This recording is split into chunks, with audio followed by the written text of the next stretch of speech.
ओम नमः सिद्धिभ्यो। नमो हरिहन्ताणं नमो सिद्धाणं नमो आयर्याणं नमो उपध्यायाणं नमो लोये सव्यसारणं। मंगलमय मंगलकरण वीतराग विख्यान नमो ताहि जाति भय अरहंतादि महान। करि मंगल करि हो महाग्रंथ करण को काज। जाति मिले समाज सब पावे निज पद राज। इस भवतरु का मूल एक जानो मिथ्या भाव। ताको कर निर्मूल अब करिए मोक्ष उपाय। आचार्य कल्प पंडित टोडरमल जी द्वारा रचित मोक्ष मार्ग प्रकाशक ग्रंथ 7वां अधिकार जैन मिथ्या दृष्टियों का विवेचन यहाँ पंडित टोडरमल जी ने किया है कि ऐसे जीव जो स्वाध्याय करते हैं, पढ़ते हैं, समझते हैं, लेकिन फिर भी उनके जीवन में भूल कहाँ रह जाती है, उनकी चर्चा यहाँ पंडित टोडरमल जी ने की। ये सबसे प्रयोजनभूत विषय है हमारे लिए स्पेशली बहुत प्रयोजनभूत विषय है। इसमें हमारी भूलें हमें समझ में आती हैं। कई बार ऐसा होता है कि शास्त्र की कुछ बातें, कुछ अपेक्षाएं हमको क्लियर नहीं होती हैं। हम पकड़ के बैठ जाते हैं, हम मान लेते हैं कि हाँ ये सही है, लेकिन वहाँ पंडित टोडरमल जी ने बता दिया अगर तुम ऐसा मानते हो तो ये गलती है।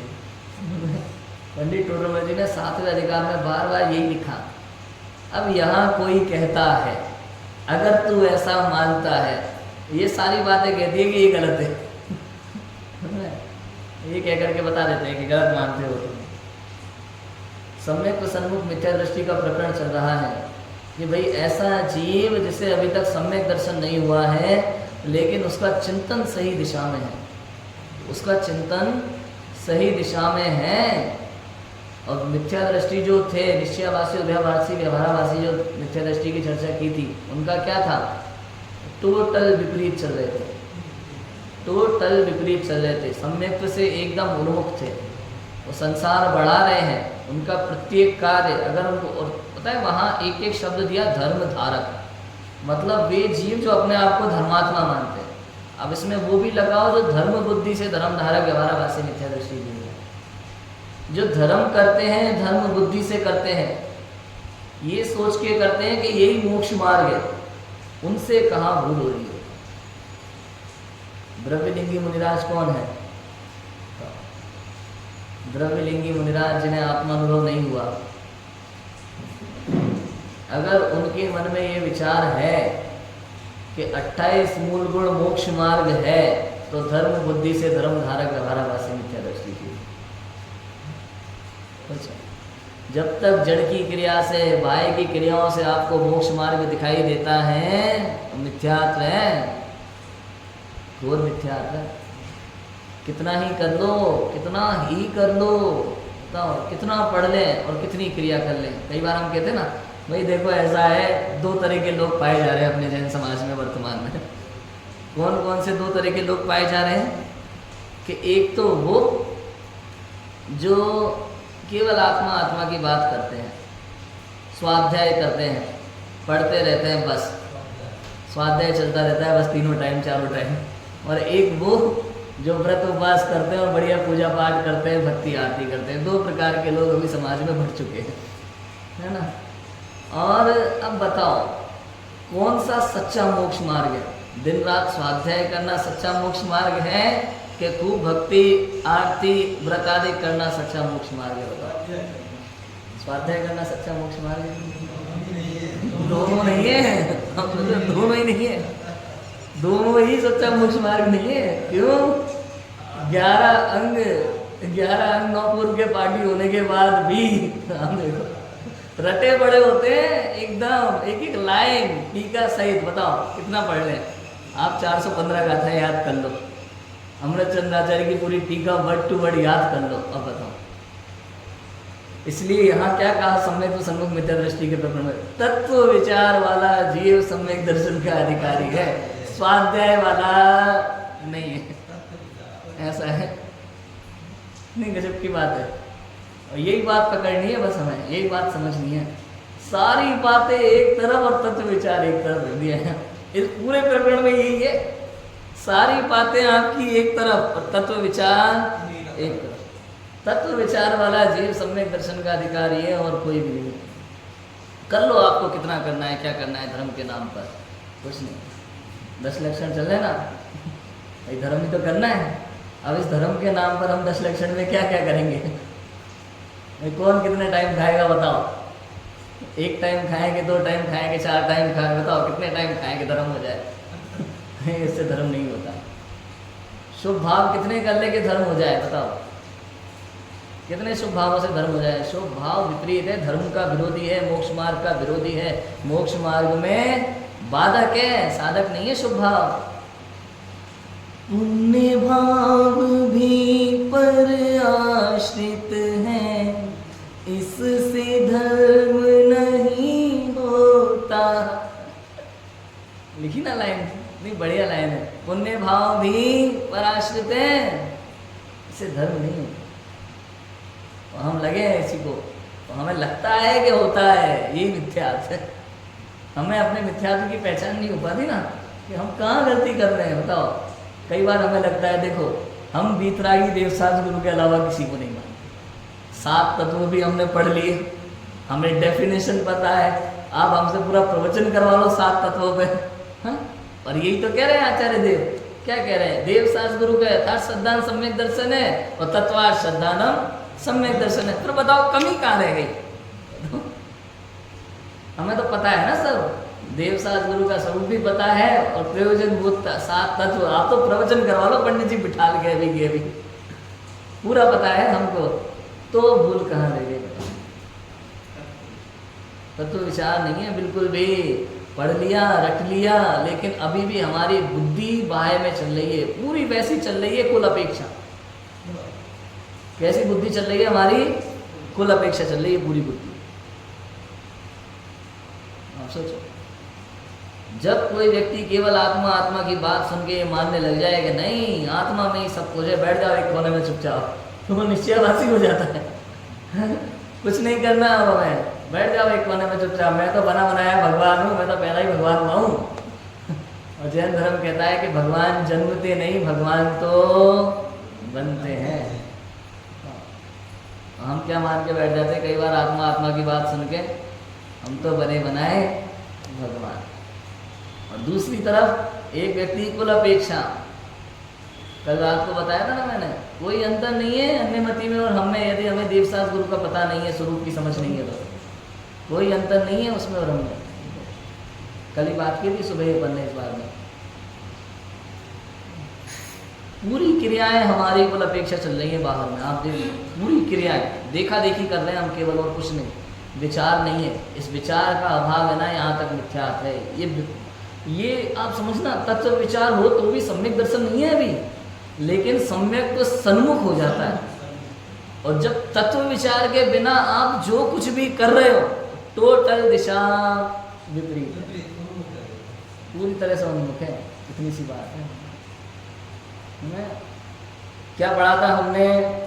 मंद कषाय आदि का कारण पाकर ज्ञानावरणादि का क्षयोपशम हुआ, तत्व विचार करने की शक्ति हो गई। भाई संगी पंचेंद्रिय है तो इतना तो हो गया, केवल मनुष्य को नहीं त्रियंच को भी, चारों गति में इतनी बात है कि आपके पास तत्व विचार करने की शक्ति है, क्योंकि चारों गतियों में सम्यक दर्शन हो सकता है। और अगर सम्यक दर्शन होता है तो तत्व विचार के बिना आज तक किसी को सम्यक दर्शन हुआ नहीं है। इससे पता चलता है चारों गति में तत्व विचार हो सकता है संगी पंचेंद्रिय जीवन। ठीक है। और अब तत्व विचार करने की शक्ति हो तो है, लेकिन समस्या यह है कि तत्व विचार नहीं करता।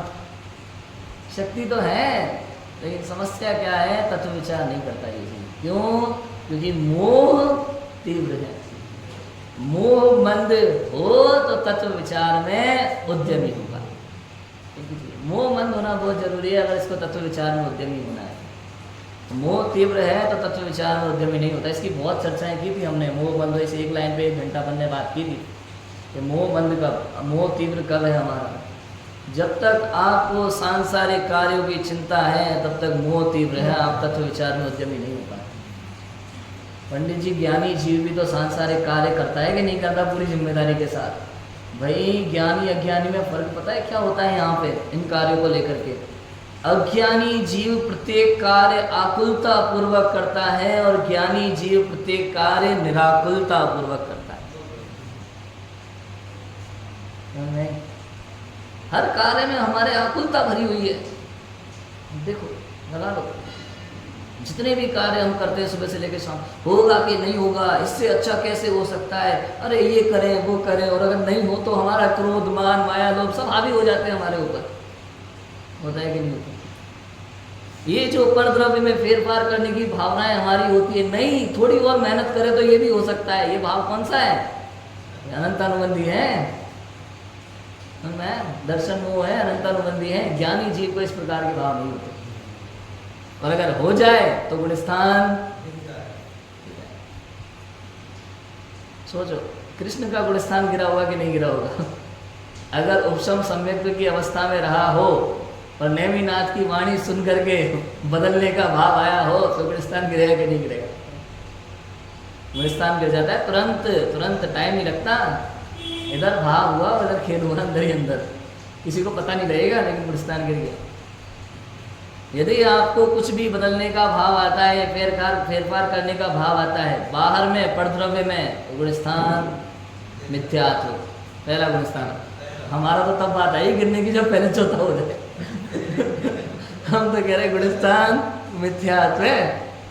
अच्छा चलो परद्रव्य में, और पर भावों में बदलने का भाव आ गया तो अब बताओ, तो सोचो, विचार करो।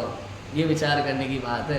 क्रोध करना चाहिए कि नहीं करना चाहिए, मान करना चाहिए कि नहीं करना चाहिए। हम रोक सकते हैं क्या? बताओ, क्रोध और मान को ताकत है तो रोक के दिखाओ कोई, बताओ।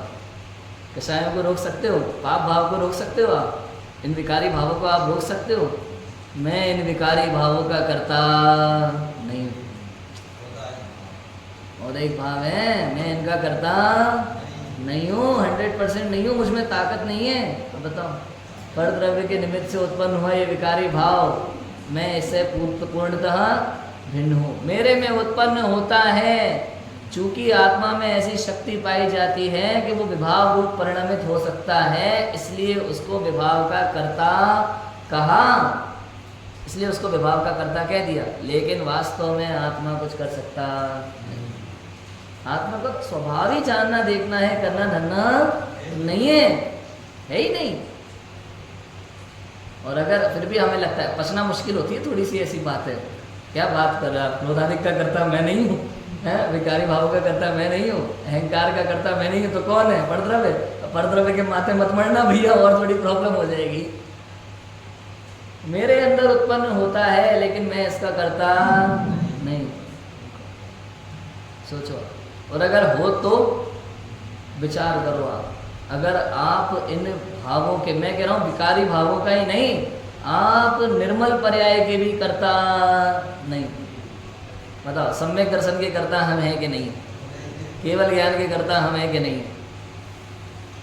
अगर हम इसके करता हैं तो करके दिखाओ, बैठो हमारे पास, सम्यक दर्शन करके दिखाओ हमें, केवल ज्ञान हमें करके दिखाओ। क्यों? करता हो ना।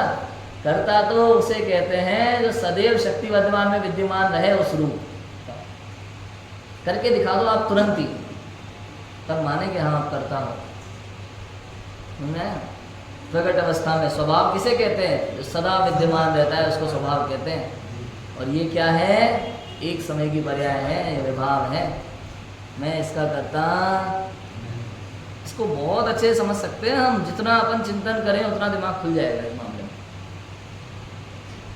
बताओ, मैं घर जाता हूँ तो कभी सोच के जाते हैं हम घर पे जाते हैं तब कि आज बेटे को डांटना है हमको? कोई एक ऐसी चीज, ऐसी परिस्थिति बनती है और क्रोध आ जाता है। बताओ, कौन व्यक्ति प्लानिंग पूर्वक अहंकारी बनता है? रावण मान कषाय। हाँ, अहंकारी पुरुष रावण, जगत में रावण को अहंकारी पुरुष के नाम से जाना जाता है पूरे संसार में। अब बताओ, जब तक उसने छल पूर्वक सीता का हरण नहीं किया था तब तक उसके मन में उस तरह का कोई भाव नहीं था। प्लानिंग थी कोई प्लानिंग नहीं थी। बड़ा पंडित विद्वान व्यक्तित्व था, बहुत समझदार व्यक्तित्व था, हम सबसे ज़्यादा स्वाध्यायी व्यक्तित्व था।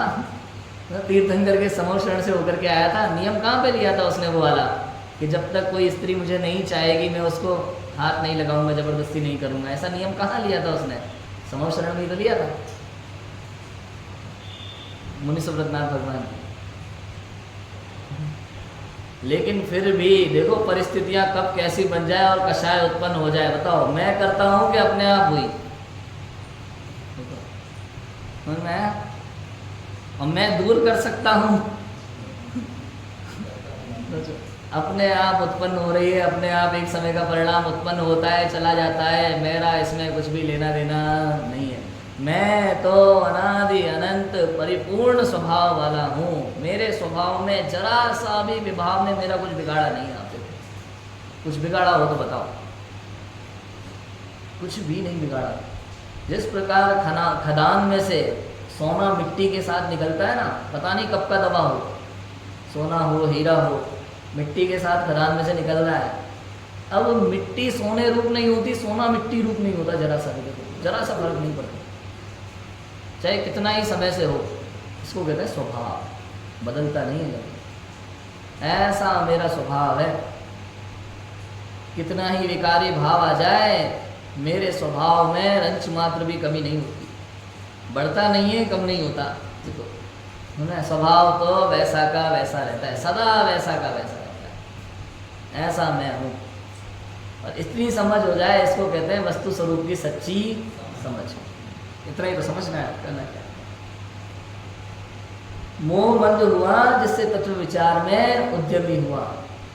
तत्व विचार में उद्यमी होता है जब ये मोह मंद होता है। मोह मंद कब होता है? तत्व विचार में उद्यम होता है या मोह मंद होता है? मोह मंद कब होता है? जो मैंने कल बताया था, निमित्त नैमित्तिक संबंध ऐसे बनते हैं। वो सब कर्म का उदय इसमें प्रधान है। प्रधान क्या है? कर्म का उदय ही है वहाँ प्रधान। तो उस कर्म के उदय के कारण से आप एक ऐसे स्पेशल व्यक्तित्व होंगे जिसको उस समय ऐसा निमित्त मिलेगा कि तब आपके मोह मंद होगा और तत्व विचार प्रारंभ हो जाएगा। बताओ, स्पेशल व्यक्तित्व और स्पेशल कर्म का उदय होता है, सबको नहीं होता एक साथ। हम सोचो, एक साथ 100 लोग बैठे हो, किसी एक को वो बात समझ में आनी हो तो उसके उस संबंधी कर्म का उदय है कि उसको वो बात ग्रहण करने की शक्ति अंदर में उत्पन्न हुई, विचार करने की शक्ति हुई। वहाँ मोह ऑलरेडी मंद पड़ जाता है। उसके उस जाति का ऐसा कर्म का उदय होता है कि मोह मंद पड़ जाता है वहाँ पे, और स्वयं वहाँ विचार करने की शक्ति उत्पन्न हो जाती है। नहीं तो कई सारे लोग ऐसे भी होते हैं, स्वाध्याय हॉल में बैठे रहेंगे, सारी बातें सुनते रहेंगे, दिमाग में कुछ और ही चल रहा होता है, दिमाग में कुछ और ही प्लानिंग चल रही होती है। बताओ, 10 लक्षण में तो ऐसा होता ही रहता है विशेष रूप से। बताओ क्या होता है 10 लक्षण में ऐसा विशेष रूप से? पता है, जैसे शाम को प्रवचन चल रहे हैं मंदिर में 10 लक्षण पे, और नेक्स्ट कार्यक्रम क्या है? सांस्कृतिक कार्यक्रम। और वहाँ प्रवचन चलते चलते आधे से ज़्यादा लोगों की प्लानिंग होती है सांस्कृतिक कार्यक्रम की। होता है कि नहीं होता? बताओ। अधिक से अधिक लोग ऐसा करते हैं। क्यों? क्योंकि पूरा इंटरेस्ट सबका सांस्कृतिक कार्यक्रम है। प्रवचन में किसको इंटरेस्ट है? ये किसको सुनना है? तो हमें पूरी तैयारी उसकी करनी होती है, अच्छे से अच्छा काम हो। कोई देख रहा है कि नहीं माइक बराबर चल रही कि नहीं, उन्होंने ड्रेस पहनी है कि नहीं पहनी, वैसी वाली सारी चीज़ों में दिमाग लगा रहता है। मतलब क्या है इसका? इसका मतलब ये कि उनके उस जाति का वो कर्म का उदय नहीं है कि उस बात को ग्रहण कर सके, सुन सके, तत्व विचार कर सके। उस जाति का उदय नहीं है उनके। अभागे जीव हैं। बताओ, व्यवस्थापक होना अच्छा है कि बुरा है? सोचो, हम लोग अगर मंदिर की सारी व्यवस्थाएं संभाल ले तो हम सब व्यवस्थाओं में लगे रहते हैं, और इधर प्रवचन चल रहा है और हम क्या कर रहे हैं? अभागे हैं हम। मतलब ये समझो आप कि हमें वो तत्व सुनने नहीं मिल रहा। ऐसा होता है कई बार।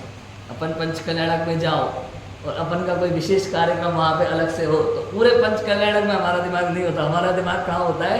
अपने कार्यक्रम में होता है। क्यों ये सब ऐसा ही होता है। इसका मतलब यह है कि उस जाति का कर्म का उदय नहीं है अभी कि हम तत्व विचार कर सकें। बाय निमित्त देव गुरु शास्त्रादिक का हुआ समागम हुआ, बाय निमित्त देव गुरु शास्त्रादिक का समागम हुआ, उनसे सच्चे उपदेश का लाभ हुआ। बाय में देव शास्त्र गुरु निमित्त मिल गए।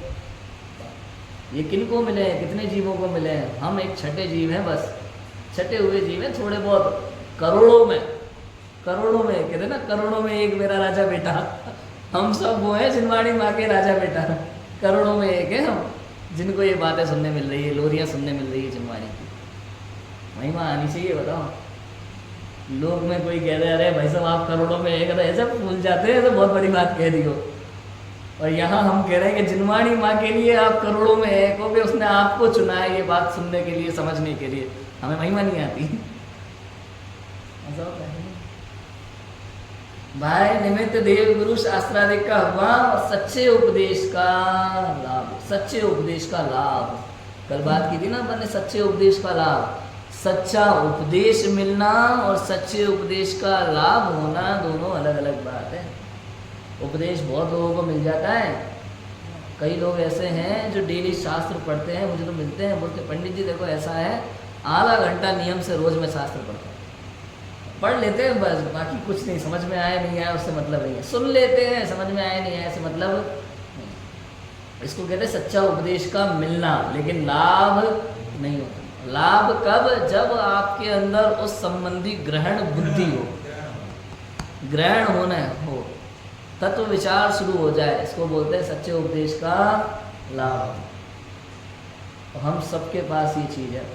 इतना तो हमें निर्णय है। बताओ आपको निर्णय है कि नहीं कि आपके पास ग्रहण बुद्धि है? इस बात का निर्णय है? अच्छा चलो ठीक है, कोई ये कहे, मैं कह रहा हूँ संगी पंचेंद्रिय जीव है ना, मैं सच कहूँ तो संगी पंचेंद्रिय जीव के पास ग्रहण बुद्धि तो है ही है। ये बात अलग है कि उसका मोह तीव्र है तो तत्व विचार करने में उद्यमी नहीं होता। ग्रहण बुद्धि तो है। क्यों? क्योंकि जिनवाणी क्या कहती है, शास्त्र क्या कहते हैं? यदि आप मूंगफली छीलकर खा सकते हैं तो आप सम्यक दर्शन कर सकते हैं। यदि आप केला छीलकर खा सकते हैं तो आप सम्यक दर्शन भी कर सकते हैं। क्या चाहिए बताओ? इतना ही तो चाहिए। और ये सब हमारे पास है। ये सारी बात सम्यक सन्मुख मिथ्या दृष्टि के प्रकरण में, ये स्टार्टिंग के 2 पैराग्राफ में पंडित टोडरमल जी पता है क्या बता रहे हैं? सिर्फ योग्यता की चर्चा कर रहे हैं, क्वालिफिकेशन। आपको सम्यक दर्शन करना है तो ये चीज़ें आपके पास हैं कि नहीं, उसकी चर्चा चल रही है। तो भैया इतनी चीज़ें अभी यहाँ तक तो हमारे पास है, मतलब हम उसके लिए योग्य हैं। ठीक है, अब आगे, अब वहाँ अपने प्रयोजन भूत मोक्ष मार्ग के, किसके प्रयोजन भूत? अपने, किसके प्रयोजन भूत? अपने प्रयोजन भूत मोक्ष मार्ग के। सबके मोक्ष मार्ग रूप प्रयोजन अलग अलग है, मैंने बताया था ना। सब अलग अलग चीज़ों को मोक्ष मार्ग मानते हैं। स्वर्ग को भी मोक्ष मानते हैं, थोड़ा सा सुख चाहिए उसको भी वो तो मोक्ष मानते। कई लोग तो ऐसा बोलते हैं कि भैया अगर आप थोड़ी दया भाव मन में रखते हो तो आपके लिए तो यही स्वर्ग है और यही मोक्ष है। इतनी भी बात करते कि नहीं करते? क्यों? क्योंकि इनको स्वर्ग और मोक्ष का मतलब ही नहीं पता, और स्वर्ग और मोक्ष का स्वरूप नहीं पता। आज 7 तत्वों की चर्चा करिए ना मैं। स्वर्ग और मोक्ष मतलब समझे? स्वर्ग मतलब संसार मार्ग, मोक्ष मतलब मोक्ष मार्ग। स्वर्ग और मोक्ष दोनों के रास्ते एकदम अलग हैं।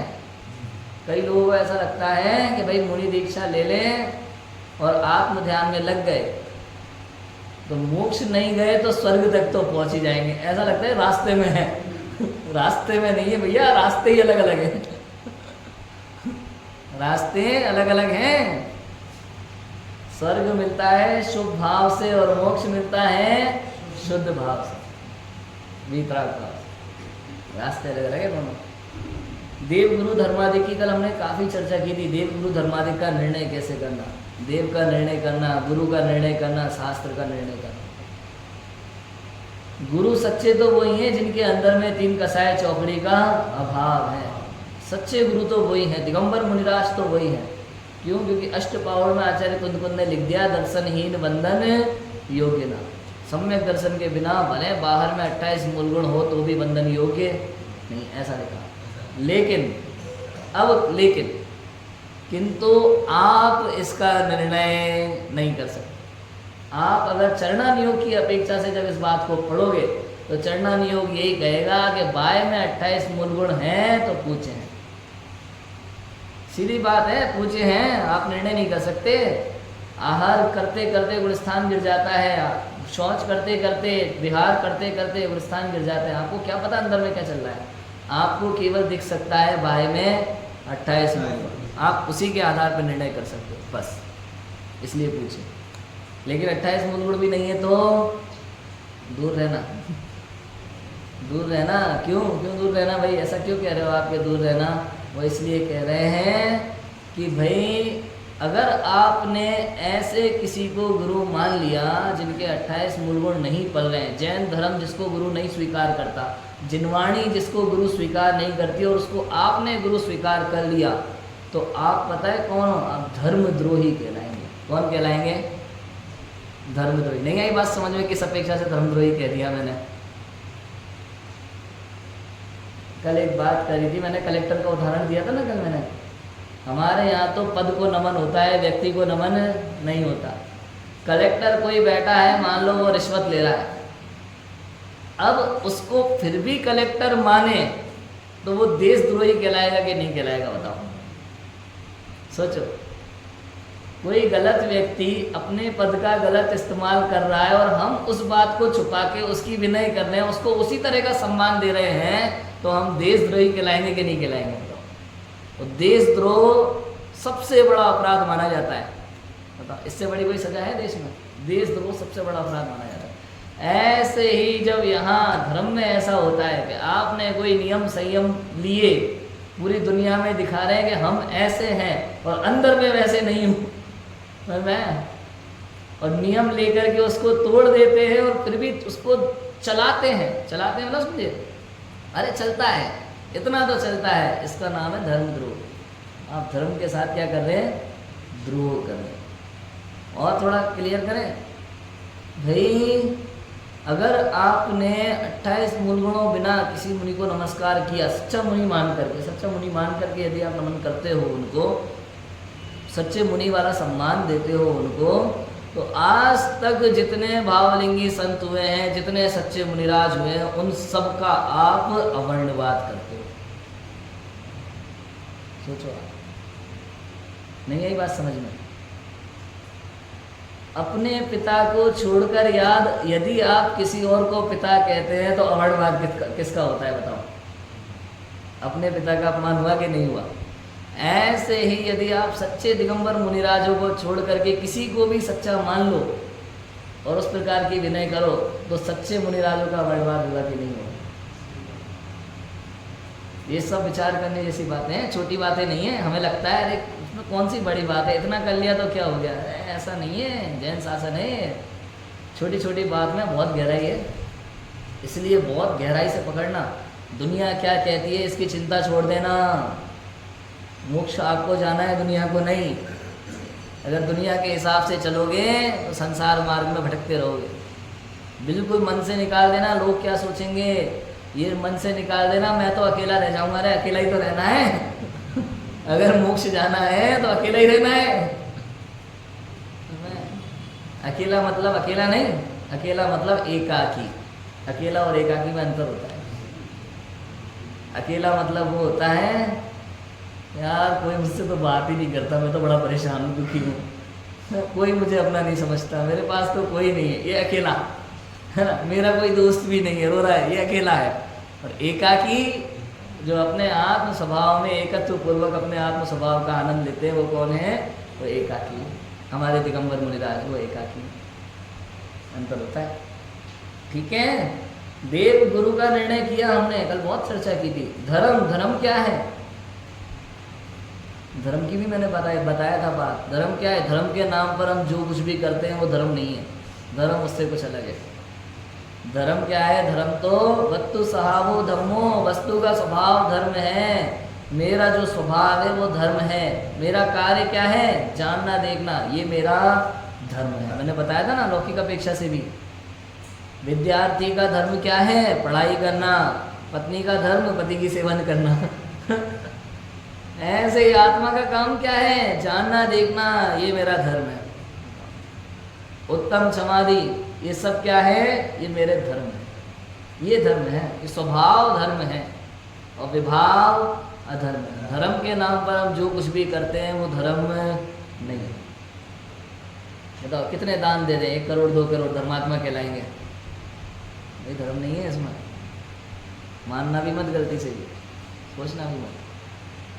बाहर में ये सब कुछ व्यवहार से कह रहे थे, अच्छे काम नैतिक कार्य कहे जाते हैं, तो कह दिया चलो ये भी धर्म है, और इसको इसी अपेक्षा से मानना कि वो सेठ का धर्म क्या है, दान देना, तो उस अपेक्षा से वो सेठ का धर्म हुआ, लेकिन आत्मा का धर्म वो नहीं है।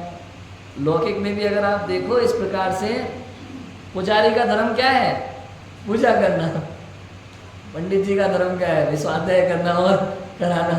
तो ये लौकिक अपेक्षा से आप इसको धर्म कह सकते हो, लेकिन ये वास्तव में धर्म, ये पंडित जी का हो सकता है, पुजारी का हो सकता है, डॉक्टर का धर्म हो सकता है इलाज करना, समझ में आया? लेकिन आत्मा का धर्म ये सब नहीं है। और अगर आप अपने को पंडित जी मानते हो, डॉक्टर मानते हो, विद्यार्थी मानते हो, तो आप भले मानते रहो, लेकिन मैं इन सबसे रहित हूँ। मुझे अगर धर्म करना है तो मुझे पहले ये निर्णय करना पड़ेगा कि मैं कौन हूँ, तब जाकर के धर्म की शुरुआत होगी। क्लियर है? जीवादि तत्वों के तथा निज पर के और अपने को हितकारी अहितकारी भावों के इत्यादि उपदेश से सावधान होकर ऐसा विचार किया कि अहो मुझे तो इन बातों की खबर ही नहीं। अब बताओ, जीवादि तत्व पढ़ लिए हमने, रट लिया खूब, आज हमें जीवादि तत्वों की चर्चा करनी है। ये 7 तत्व जो है ना, ये 7 तत्व पूरा मोक्ष मार्ग है, पूरा मोक्ष मार्ग। जीव तत्व, जीव तत्व और जीव द्रव्य में क्या अंतर है तो पता होगा आपको। 6 द्रव्य में भी जीव आता है और 7 तत्व में भी जीव आता है, तो जीव द्रव्य और जीव तत्व में अंतर, ये तो आप सबको पता होगा कि भाई जो आत्म तत्व, जीव द्रव्य में सभी जीव आते हैं और जीव तत्व में मैं अकेला, ठीक है। जिसमें मेरा ज्ञान दर्शन पाया जाए वो जीव तत्व, और जिसमें ज्ञान दर्शन पाया जाए वो जीव द्रव्य, ठीक है। इतना सा अंतर है। जीव तत्व मैं हूँ। अब जब तक ये जीव और अजीव का संयोग होता है ना, जब तक ये जीव अपने को अजीव मानता है, ये मैं हूँ ऐसा मानता है, और कर्म आदि को अपना मानता है, स्वभाव मानता है, क्रोध आदि को अपना स्वभाव मानता है, विभाव को स्वभाव मानता है, तब तक इस जीव के आश्रव बंध चालू है, ठीक है।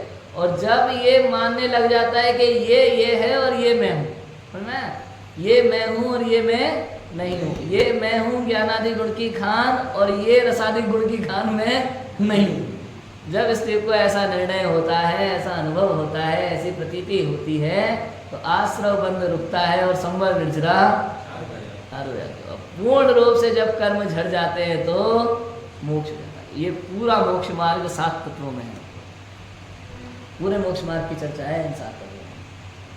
अब समझना क्या है, अब इनमें देखो जीव अजीव तो लक्षण से हमने जान लेंगे कि जो जानता है, देखता है, सुख दुख का अनुभव करता है वो जीव है, जो नहीं करता है वो अजीव है। जो कुछ दिखाई देता है हमें बाहर में वो सब क्या है, अजीब है। ये सब 7 तत्वों की चर्चा में तो ये भी कहा कि मुझे छोड़ करके बाकी के सारे जीव भी मेरे लिए अजीब है, ठीक है। जो कुछ भी है वो सब क्या है, अजीब। अब समझना ज़्यादा किसको है, आश्रव और बंध को। इनको छोड़ना है, इनसे हमारा कोई लेना देना नहीं है, लेकिन फिर भी बिना जाने छोड़ नहीं सकते। बिन जाने ते दोष गुणन को कैसे तजिए नहीं। यदि आपको आश्रव बंध से रहित होना है तो आपको इनको सबसे पहले समझना पड़ेगा। क्यों? क्योंकि कहीं ऐसा तो नहीं कि जो आश्रव भाव है उसे हम संवर भाव मान करके धोखा खा रहे हैं अनाधिकार से। यही समस्या है। ऐसा माना जाता है कि शुभ भाव जो है ना, वो शुभ भाव बंध का भी कारण है और निर्जरा का भी कारण है। कि 3 लोग 3 काल में ऐसा हो सकता नहीं। एक ही परिणाम से बंध भी हो और मोक्ष हो, ऐसा नहीं। परिणाम से ही बंध है और परिणाम से ही मोक्ष है, ये तो है। लेकिन एक ही परिणाम से बंद हो और एक ही परिणाम से मोक्ष हो, ऐसा तीन लोग तीन काल में संभव नहीं है ना? ऐसा है। क्या मानते हैं हम, बताओ? परंपरा से मोक्ष क्या क्या है? परंपरा से मोक्ष क्या क्या है बताओ? वही जो भक्ति करता है, स्वाध्याय करता है, शास्त्र पढ़ता है, व्रत आदि करता है। ये जो व्रत आदि के ना, ये क्या है? ये परंपरा से मोक्ष मार्ग है। भूल में मत लेना, किसी भी तरह से मोक्ष मार्ग नहीं है। अगर आपने इनको किसी भी तरह से मोक्ष मार्ग माना तो मिथ्या दृष्टि। क्यों? क्योंकि मोक्ष किसका होना है, पहले आप ये निर्णय कर लो। क्या निर्णय करना है कि मोक्ष किसका होना है, पहले ये निर्णय करना है, तो समझ में आता है कि मोक्ष किसका होना है, मेरा होना है। ठीक है। अब ये व्रत आदि क्या है? शरीर की क्रिया है, तो इसका मेरे मोक्ष से दूर दूर तक कोई संबंध, अत्यंत अभाव है। एक द्रव्य का दूसरे द्रव्य में अभाव, इसका नाम क्या है? अत्यंत अभाव। दूर दूर तक कोई लेना देना नहीं है, कोई संबंध नहीं है। ये बात अलग है। व्यवहार से भी, अच्छा व्यवहार से मोक्ष मार्ग कहा जाता है कि नहीं कहा जाता? देहादि की क्रिया को, साथ इसको व्रतादि को, अणुव्रत को, महाव्रत को, बताओ व्यवहार से मोक्ष मार्ग है कि नहीं? सबसे पहले इतनी बात तो हमने सुन रखी है भाई, अंदर में माल हो तो बाहर में पैकेट की वैल्यू है ना? निश्चय के साथ में हो तो व्यवहार, इतनी तो हमने पढ़ रखा है। अब इसमें थोड़ा एक स्टेप और समझो भाई। अंदर में जो वीतराग परिणति होती है ना, अंदर में जो शुद्ध अवस्था है, शुद्धोपयोग का काल है, शुद्ध अवस्था है, वीतराग परिणति है, उसका नाम तो है निश्चय मोक्ष मार्ग। ठीक है। जितना जितना कषायों का अभाव हुआ, शुद्ध भाव प्रकट हुआ, और जितनी शुद्ध परिणति वीतराग परिणति है, उसका नाम क्या है? निश्चय मोक्ष मार्ग। अब उसके अलावा जो उस परिणति के सद्भाव में, वीतराग परिणति के सद्भाव में जो शुभ भाव होते हैं, वो शुभ भाव व्रतादि का जो परिणाम है, परिणाम, वो व्यवहार से मोक्ष मार्ग है। अब बताओ क्या है व्यवहार से मोक्ष मार्ग? व्रतादि या व्रतादि का परिणाम। देखो कहाँ लिखी है ये बातें, पता है? व्रत प्रतिमा के प्रकरण में पढ़ना, वहाँ ये बातें विस्तार से लिखी है। व्रतादिक का वो भाव, उसको व्यवहार से कहा मोक्ष मार्ग। वो भी कब? व्रतादिक का भाव कब आता है? व्रतादिक का भाव कब आता है? जब अंदर में दो कसाय चौकड़ी का अभाव होता है ना, तब उस जीव को अणुव्रत के भाव आते हैं। ये सच्चे भाव है, इसको बोलते सच्चे भाव। नहीं तो हम लोग जो भाव कर रहे हैं सब टाइम पास है। मेरे पास बहुत बीच में कॉल आए थे, अभी मैं जब कॉर्नर में था ना, तो अभी फेसबुक पे भी मेरे वीडियो, शॉर्ट वीडियोस मेरे कुछ डलते हैं, तो मैसेज आते हैं, कई सारी चीज़ें पूछने के लिए, प्रश्न आते हैं। तो लोग पूछते हैं ऐसा, 11 प्रतिमा में से हम, मुझे 3 प्रतिमा लेनी है, मुझे 3 प्रतिमा का स्वरूप समझना है। अब मैं उन्हें क्या बताऊँ? और अगर मैं कहूँ कि नहीं 3 प्रतिमा के लिए आपको सबसे पहले तो सम्यक दर्शन के बारे में समझो, तत्व विचार समझो, और वो भी नहीं, अगर आपको खाली व्रत ही लेने तो सबसे पहले 12 व्रत को तो समझ लो, अगर आपको व्रत प्रतिमा लेनी है तो। नहीं, वो सब हमें नहीं समझना। कैसे लोगे आप बताओ? 12 व्रतों को समझने का इंटरेस्ट नहीं है, शास्त्र की किसी बात को सुनने समझने में इंटरेस्ट नहीं है, लेकिन प्रतिमा लेंगे हम। क्यों? क्योंकि दुनिया में धर्मात्मा कौन? जो बहुत ज्यादा व्रतादि करता है, प्रतिमाधारी होता है, ब्रह्मचर्य होता है, ये सारी चीजें लगा लेना, ये सब धर्मात्मा के लक्षण है बाहर में। मतलब बाहर में एक वेश को धर्म माना हुआ है, वेश को और क्रियाओं को। इससे धर्म का दूर दूर तक कोई संबंध ना तो वेश से ना क्रिया से। बताओ, मिथ्या दृष्टि दिन भर धोती कुर्ता पहन के घूमे और सम्यक दृष्टि जींस पैंट में पहने, जींस पैंट पहन करके घूमे, बताओ कौन धर्मात्मा है दोनों में से?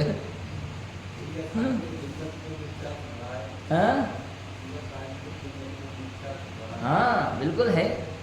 कोरा क्रियाकांड जो है, कोरा क्रियाकांड जिनमत में मिथ्यात्व है, ऐसा है। सोचो, सम्यक दृष्टि जींस पहन सकता है कि नहीं पहन सकता? बताओ कि उसका नियम होगा इसका। अगर जींस पहने तो गुलिस्तान गिर जाए, ऐसा कुछ है? कहीं नहीं है ना। कई बार लोग कह देते हैं, पंडित जी आपको तो कुर्ते पजामे में रहना चाहिए। क्यों रहना चाहिए भाई? ऐसा क्यों, जरूरी है क्या? हमारे यहाँ तो हमें धर्मेंद्र जी वही सब जब थे ना, तो दशलक्षण में जाने से पहले बोलते थे कि भाई वहाँ नाटक करने की ज़रूरत नहीं है, जैसे हो वैसे रहना, सीधा सिंपल। हमें ये नहीं दिखाना समाज में कि हम बहुत बड़े त्यागी व्रती हैं। हम स्वाध्याय करते हैं, हम जैन धर्म को समझने का प्रयास कर रहे हैं, हम वस्तु स्वरूप को समझने का प्रयास कर रहे हैं। ये सब भाव बाद में आएंगे, सब अपने आप होगा, लेकिन नाटक मत करना समाज में जाके, बिल्कुल भी। मैं तो यही सिखाया था। ये भी कहा कि अगर देखो कुर्ते पजामे पहन के हम प्रवचन करें, धोती दुपट्टे पहन के हम पूजा पाठ करें, सब ठीक है। भोजन करने जाओ किसी के घर पे तो आप बिल्कुल सामान्य कपड़े पहन के जाओ, चिंता की कोई बात नहीं है। मत सोचो कि हमें समाज में दिखाना है कि हम तो सदैव कुर्ते पजामे पहन के घूमते हैं। मैं क्यों? क्योंकि लोग फिर एक छवि बना लेते हैं, अरे ये तो पंडित मतलब ब्रह्मचारी टाइप जी। नहीं, जैसे हो वैसे रहना और जैसे है वैसा मानना, ये जरूरी है। जैसा है वैसा मानना, इसका नाम सम्यक दर्शन है। और जब हम अंदर में जैसे हैं वैसे ना रह करके बाहर में कुछ और दिखाते हैं, तो ये हम अपने आप सिद्ध करते हैं कि हम कौन है, मिथ्या दृष्टि है। इसलिए जैसे हो वैसे रहो, जबरदस्ती नाटक की जरूरत नहीं है। क्लियर है? इतनी बातें समझना है। जीवादि तत्वों के आश्रव बंध, यह आश्रव बंध बहुत गजब की चीज है। शुभ भाव क्या है? आश्रव है, बिल्कुल वैसा जैसा अशुभ भाव है। कोई अंतर है क्या? अशुभ भाव बहुत बुरा होता है, शुभ भाव बहुत अच्छा होता है। हाँ? क्यों? क्योंकि अशुभ भाव से नरक चले जाते हैं और शुभ भाव से, भैया भूल में मत रहना, दोनों संसार है हमारे लिए। जिसको नरक और स्वर्ग में राग द्वेष है वो मिथ्या दृष्टि है, और जिसको समस्त संसार एक लगता है, संसार है दुख रूप है, जो ऐसा जानता है वो सम्यक दृष्टि। समझ में आ गया? अच्छा सोचो, अगर आप मान लो कि अशुभ भाव बुरा है और शुभ भाव अच्छा, आप अशुभ भाव को रोक सकते हो? सोचो, अशुभ भावों से आप कब बच पाओगे और कितना बच पाओगे? ये कैसे निर्णय होगा? हम कर सकते हैं इसका निर्णय? मुझे बताओ, किसको अशुभ भाव अच्छा लगता है आप सब में से? किसी को भी नहीं लगता होगा। कौन नरक जाना चाहता है, कौन त्रियंज जाना चाहता है, कौन गाय भैंस बकरी बनना चाहता है, खरगोश बनना चाहता है? किसी का ऐसा भाव नहीं है, लेकिन फिर भी अशुभ भाव आ रहा है कि नहीं आ रहा? इससे पता चलता है हम उसके करता नहीं है, नहीं चाहते हुए भी हो रहा है कि नहीं हो रहा। अच्छा शुभ भाव लगाओ। शुभ भाव तो हम लेकर के आते हैं ना अपनी मर्जी से, वही सुबह सुबह पूजा पाठ करते हैं तो शुभ भाव रहता है। हाँ, दोनों दुख की खाने, 100% दुख की खाने, बिल्कुल 100% दुख रूप ही है। यदि किसी भी अपेक्षा से, किसी भी अपेक्षा समझिए, किसी भी अपेक्षा से यदि सुख मान लिया उसमें, तो मिथ्या दृष्टि। भाई अशुभ की अपेक्षा से शुभ अच्छा है कि नहीं है, बताओ? हाँ, अशुभ की अपेक्षा से तो पंडित जी शुभ को अच्छा कह दो ना, आपको क्या दिक्कत है कहने में? अरे नहीं, हम नहीं कह सकते। क्यों? क्योंकि जिनवाड़ी तैयार नहीं है कहने को, और हम कौन होते हैं कहने वाले? जिनवाणी तैयार नहीं है कहने को कि अशुभ की अपेक्षा से शुभ अच्छा है। ये कह रही है जिनवाणी कि अशुभ भाव से दुर्गति होती है, शुभ भाव से सुगति होती है। लेकिन क्या अच्छा है क्या बुरा है, ऐसा नहीं है। अच्छे बुरे की मान्यता दुख का कारण है। इष्ट अनिष्ट की मान्यता मतलब मिथ्यात्व। व्यवहार से कहा जाता है शुभ में लगाने के लिए एक उपदेश शैली होती है।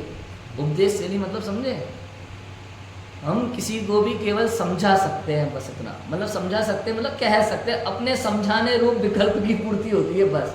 समझे नहीं समझे ये उसके ऊपर होता है।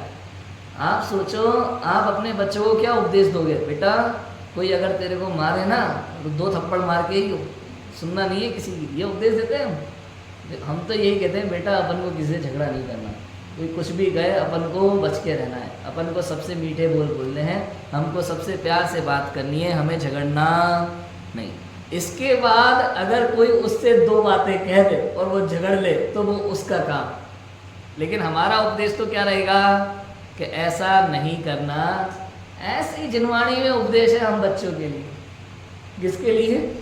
हम बच्चों के लिए। जिनवाणी में ऐसे ही उपदेश है, पाप मत करना, कभी मत करना। पाप करना बुरी बात, पाप करना बुरी बात होती है। इनसे बच और शुभ भाव में लग। डायरेक्ट शुद्ध में नहीं लग सकता, बताओ अशुभ से कैसे डायरेक्ट शुद्ध में आ जाए वो? अशुभ से शुभ हुए बिना कोई जीव शुद्ध में आ सकता है? सवाल ही नहीं है। जैसे कहा ना, तत्व विचार बिना सम्यक दर्शन नहीं हो सकता। तत्व विचार क्या है? शुभ भाव है। अशुभ से डायरेक्ट कोई शुद्ध में आ सकता नहीं, इसलिए कहा। अब क्यों उपदेश है? जब ये पूजा पाठ व्रतादि ये सारी चीजें मोक्ष मार्ग नहीं है, फिर इनको व्यवहार से क्यों कह दिया? क्यों इसका उपदेश है पूरा? कि इसलिए उपदेश है कि जब आपके कानों में तीर्थंकर भगवान की दिव्य ध्वनि के कुछ शब्द पड़ेंगे, हो सकता है आपके भावों में निर्मलता हो जाए। हो सकता है कहा मैंने, हो सकता है क्यों कहा? क्योंकि उस संबंधी यदि कर्म का उदय नहीं हो तो कानों में शब्द तो पड़ेंगे लेकिन परिणाम निर्मल नहीं होंगे। उदाहरण मारीची।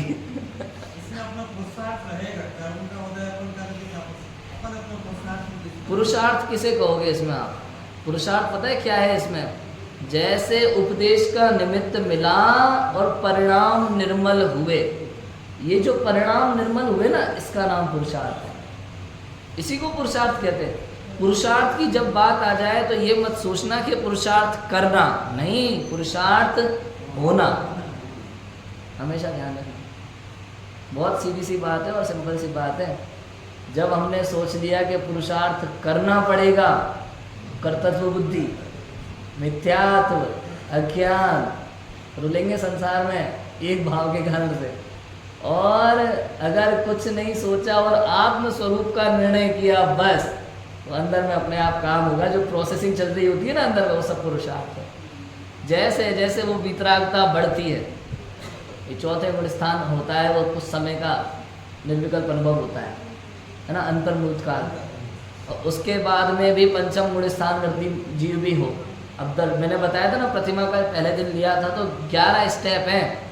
दर्शन, व्रत, सामायिक। अब दर्शन प्रतिमाधारी जो जीव है वो चौथे गुण स्थान वर्ती जीव से नियम से उत्कृष्ट है।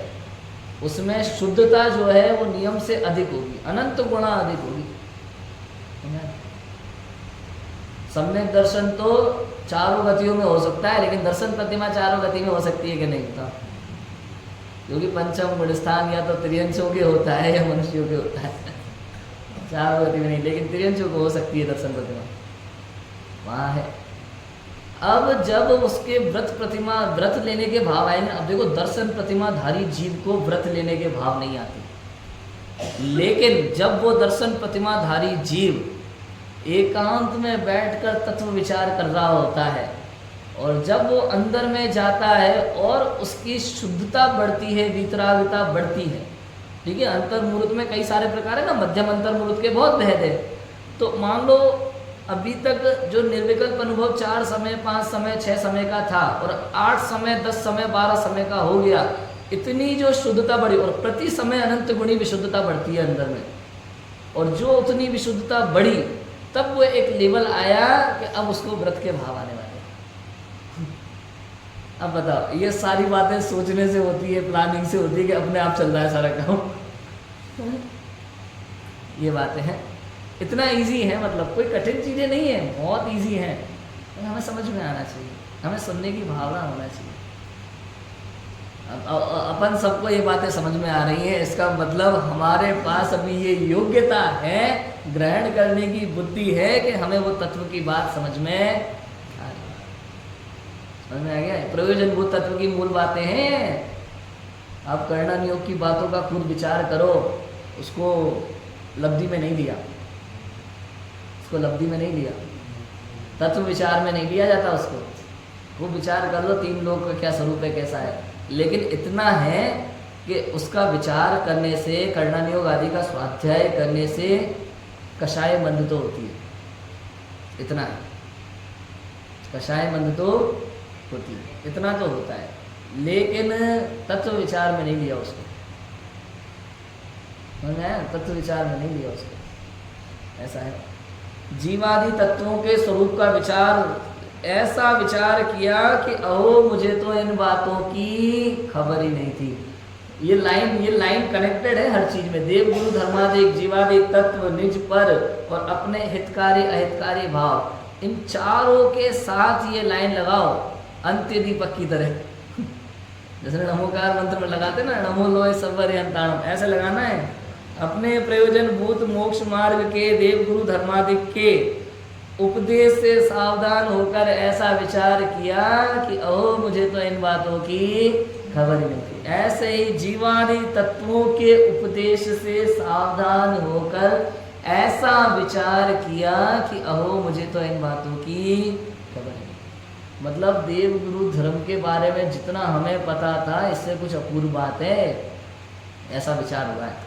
ये बात मुझे मालूम ही नहीं थी, आज तक पता ही नहीं थी। ऐसा भाव उसको उमड़ के आया अंदर से, ओ ऐसा भी है ये भाव। ऐसे जीव तत्वों के बारे में इतना अध्ययन किया, इतना पढ़ा, इतना समझा, सर्वार्थ सिद्धि की टीका पढ़ ली हमने, समझ में आया उसी चौथे सूत्र की। लेकिन फिर भी अब जो बातें समझ में आ रही है तो लगता है कि हो मुझे तो इन बातों की खबर ही नहीं। मैं सच कहूँ, अभी जो मोक्ष मार्ग प्रकाशक का 7वां अधिकार मैंने इस बार पढ़ा ना, तो हर बार मुझे ये लगा कि मुझे ये बात पता ही नहीं थी। भले ये वाली बात मुझसे ना निकली हो कि अहो मुझे तो इन बातों की खबर नहीं थी, लेकिन इतना निकला है कि ये बात मुझे तो पता ही नहीं थी। शब्दों में डिफरेंस है, बात वही है। मुझे तो ये बात पता ही नहीं थी, अब पता चल रही है, ऐसा भी है। इतनी गजब की चीज है। जीवादि तत्वों के उपदेश से सावधान होकर ऐसा विचार किया कि मुझे तो इन बातों की खबर ही नहीं थी। सारी बात आश्रव बंध में है। सबसे मेन यही है आश्रव बंध। आश्रव भाव समझो क्या है। भावाश्रम के कितने भेद हैं? 5 भेद है ना। मिथ्यात्व, अविरति, प्रमाद, कषाय और योग। इनके निमित्त से कर्मों का आश्रव होता है। इनके निमित्त से आश्रव होता है। गुणस्थानों की अपेक्षा से इनको बांटे तो पहले से तीसरे गुणस्थान तक मिथ्यात्व है, अविरति चौथे में है, 5वें में भी है। 5वें को एक देश अविरति कहेंगे, लेकिन वो अविरति में ही लिया जाएगा।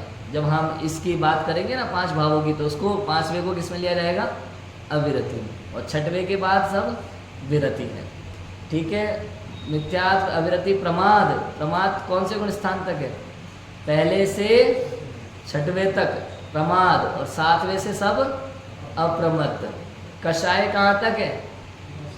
10वें तक। पहले से 10वें तक कषाय, और योग 13वें गुण स्थान तक। और जहाँ तक योग है वहाँ तक कर्म का आश्रव है। इन 5 के निमित्त से कर्म का आश्रव होता है।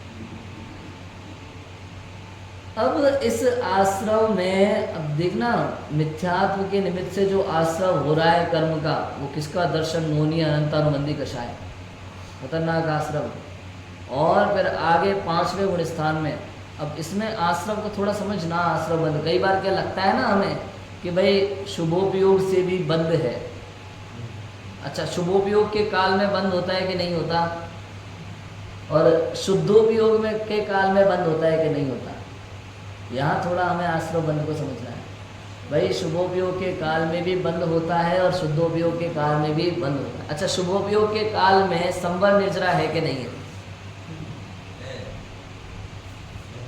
शुभोपयोग के काल में संवर निर्जरा है। हाँ, मतलब कैसे होती है वो समझो। मिथ्यादृष्टि की बात नहीं है।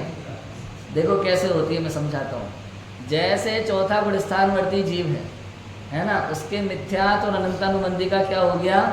अभाव। उपशम है या क्षय है ना, अभाव है उसके, अनंतानुबंधी और मिथ्यात्व का। अब इस जीव के उस मिथ्यात्व और अनंतानुबंधी का अभाव होने पर जो वीतराग भाव प्रकट हुआ, उस वीतराग परिणति के द्वारा अब शुद्धोपयोग के काल में हर समय तो है नहीं, बाहर कौन से परिणाम है? 2 ही परिणाम है, शुभ और अशुभ, है ना।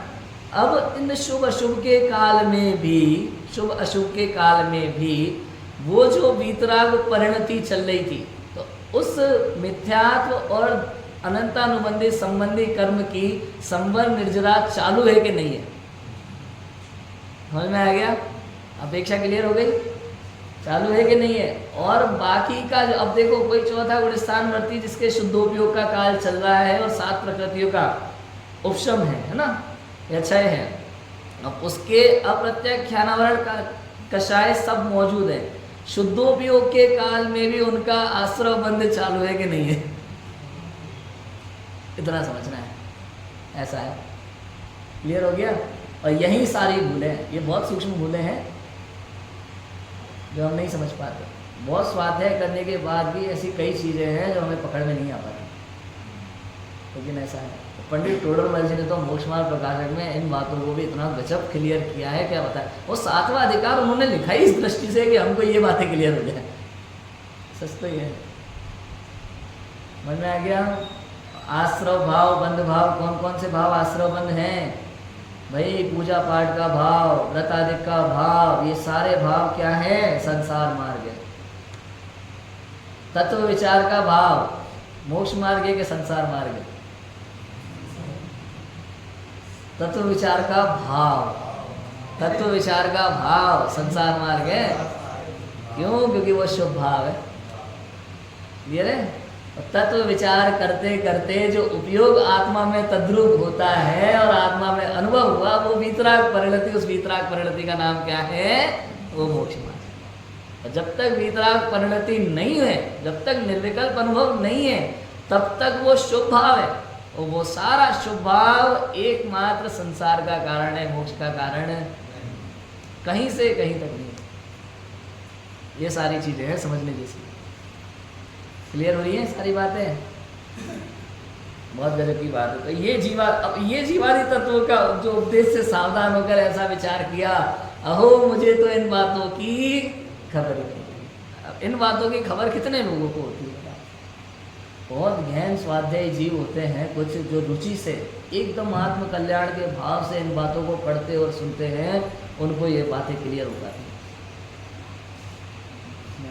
इसलिए जीवन में कभी भी स्वाध्यायी दिखना नहीं, स्वाध्यायी होना। सब कुछ होना है हमारे यहाँ, दिखना करना ऐसी कोई चीज़ें है ही नहीं जैन धर्म में। सब कुछ क्या है? होना। होता है हमारे यहाँ, कुछ किया जाता नहीं। मंदिर बनवाया कि बना? हम लिख देंगे भाई फलाने व्यक्ति ने इतने सन में इनके हाथ से और ऐसे ऐसे करके मंदिर बनवाया, कुछ नहीं बना। ये पता है कैसे सिद्ध होती है ये चीज़ें? थोड़ा सब पे विचार कर लेना चाहिए हमें। तो विचार करना ही सबसे महत्वपूर्ण है। जितना हम, जब भी कोई प्रश्न आ जाए ना मन में, ऐसा कैसे होता है, विचार शुरू कर दो, खाली सोचना शुरू कर दो। अरे अंदर से उत्तर निकल के आता है, बाहर से नहीं। कभी भी देखना, अंदर से ही सारे उत्तर निकल के आते हैं। अंदर में सारे उत्तर भरे पड़े, हमें बाहर भटकना ही नहीं है ना। केवल ज्ञान के लिए कौन से कॉलेज में एडमिशन ले? अंदर में अवधि ज्ञान के लिए क्या करें बताओ? पूर्व भाव का जानना हो तो कौन सी पढ़ाई करना चाहिए, कौन सा एडमिशन ले? अंदर में झांके तो सब निकल के बाहर आ जाता है, सारे उत्तर मिल जाते हैं। जब ये बना तो ईंट अपने में है, रेत अपने में है, सीमेंट अपने में है। प्रत्येक कार्य अपना अपना अपने अनुसार वो कर रहे हैं, हमारा इसमें कुछ भी नहीं है। आप देखो कब तक ये बिल्डिंग खड़ी हुई है? जब तक ईंट अपना कार्य कर रही है, रेत अपना कार्य कर रही है, सीमेंट अपना कार्य कर रही है, जल अपना कार्य कर रहा है, ये सब अपने अपने स्वरूप में अपने अनुसार स्वयं परिणमित हो रहे हैं, तब तक ये बिल्डिंग खड़ी है। और जब ये परिणमित होते हुए उस दशा तक पहुंच जाए स्वयं अपने आप कि तो ये बिल्डिंग भी धीरे धीरे जर्जरित होने लगी और टूटने लगी। अब बताओ किसने तोड़ा और किसने बनाया? सब अपने आप हो रहा है। किसी में रेत में ताकत नहीं है कि सीमेंट को रेत बना दे, और सीमेंट में ताकत नहीं है कि रेत को सीमेंट बना दे। इतना क्या है? रेत और सीमेंट में कौन सा अभाव है? अन्योन्य अभाव है। अन्योन्य अभाव है। एक पुद्गल द्रव्य की वर्तमान पर्याय का दूसरे पुद्गल द्रव्य की वर्तमान पर्याय में अभाव, अन्योन्य अभाव है। जहाँ अभाव है वहाँ एक दूसरे का कार्य होता। जगत में शांति इसी में है। सच बताएं, पूरी शांति जगत में किसमें है? प्रत्येक द्रव्य जैसे अपना अपना कार्य करते हैं, अपने स्वरूप में स्वयं परिणमित हो रहे हैं, और 6 द्रव्यों की व्यवस्था में कहीं कोई बदलाव नहीं है, बिगड़ती नहीं है व्यवस्था। ऐसे ही यदि हम अपने समस्त कार्यों में ये समझ लें कि ये मेरा कार्य है और ये मेरा कार्य नहीं है, तो लौकिक व्यवस्थाएं भी नहीं बिगड़ेगी। ऑफिस की व्यवस्थाएं कब बिगड़ती है? एक दूसरे का कार्य करने से। अपना अपना कार्य करे तो कोई व्यवस्था बिगड़ती नहीं। और यदि हमें सम्यक दर्शन करना है तो हमें सिर्फ इतना ही समझना है कि वस्तु जैसी है उसको वैसा का वैसा मानो, वैसा स्वीकार करो। जो वस्तु जैसी है उसको वैसा स्वीकार करो, इसी का नाम सम्यक दर्शन है। वस्तु माने द्रव्य गुण पर्याय तीनों, ये वस्तु हैं। द्रव्य गुण पर्याय से बाहर पूरे विश्व में कुछ नहीं है। 6 द्रव्यों के समूह को विश्व कहते हैं। 6 द्रव्य मतलब द्रव्य गुण पर्याय, इसमें सब आ गया। द्रव्य गुण पर्याय से बाहर विश्व में कुछ भी नहीं है। और द्रव्य गुण पर्याय को समझ करके इन तीनों में जो जैसा है उसे वैसा स्वीकार करें, इसी का नाम क्या है? सम्यक दर्शन। हम सभी सम्यक दर्शन की प्राप्ति करें, इसी मंगल भावना से विधि बात को विराम देते हैं। ओम नमः शिवाय।